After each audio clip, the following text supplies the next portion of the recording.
here reason to be upbeat. And they expressed that this afternoon following one of the news briefings here when they unfurled a giant mosaic.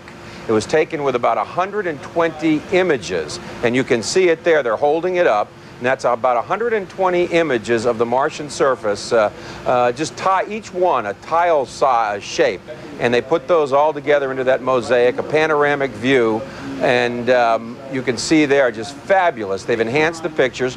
Those are many of the pictures that we saw yesterday, the first pictures, but they have since been enhanced and look much, much crisper and clearer. And by looking at those pictures, the geologists here and the project scientists are just chomping at the bit to get the rover off the lander and get out there to take a look at those rocks. It is a fascinating, fascinating site, they say, far better than anything at either of the two Viking sites.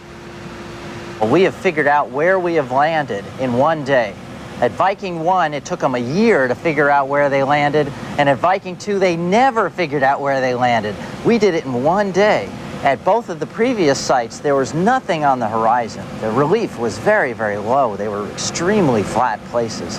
We've got mountains and hills in the background that we've enhanced, and it looks like we see layers in them. Spectacular stuff to see. Joining us now to discuss getting the rover off, and Mathew Golombek, you heard him there. He's so animated all the time and so excited.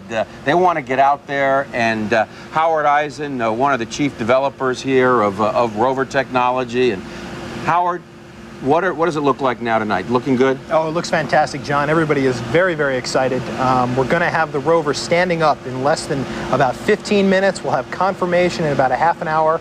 And we'll get some images both of the ramps deployed and some images from the rover cameras of those deployed ramps. So we'll be able to plan which way we want to go off. Did you ever figure out what went wrong, why you were having a communications glitch? Well, what we did last night is we sent up a variety of commands last night and this morning to try out a bunch of different things, and one of them worked. So we don't know what it is, but at the moment we're very happy because apparently it worked.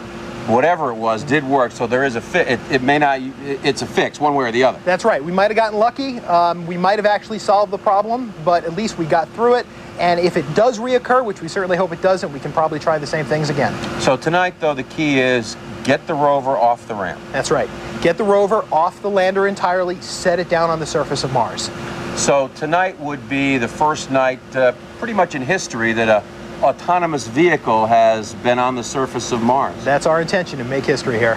And it will be a historic night tonight. That's right. Keep watching. What happens then tomorrow? Tomorrow you take your first big steps, for lack of another word. That's right. Well, if all goes well tonight, we'll drive down the ramp, we'll put our science instrument down on the surface. So we're actually taking science measurements this evening. We'll get a picture of the rover in that state, and then we'll take that image plus images of the surrounding terrain and plan tomorrow's operations. So we'll get with the scientists, we'll look to see what are the interesting sites, and there are so many interesting sites. And tomorrow we'll do some real driving.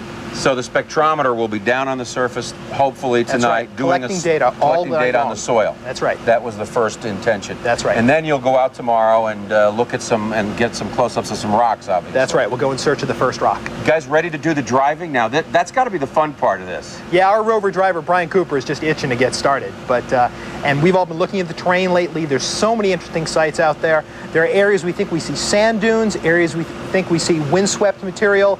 There are rocks, there's scabby ground where there's a rough ground like a lava flow that's covered lightly in other materials. There's so many interesting sites to go out and look at and drive on and scrape and image and put down the APXS and do lots of good things. And everyone is well practiced on this. That there's nothing out there in the landscape that's different than what you really practiced on. You know what to expect. Well, in fact, the landscape looks easier than most of the simulations we've run.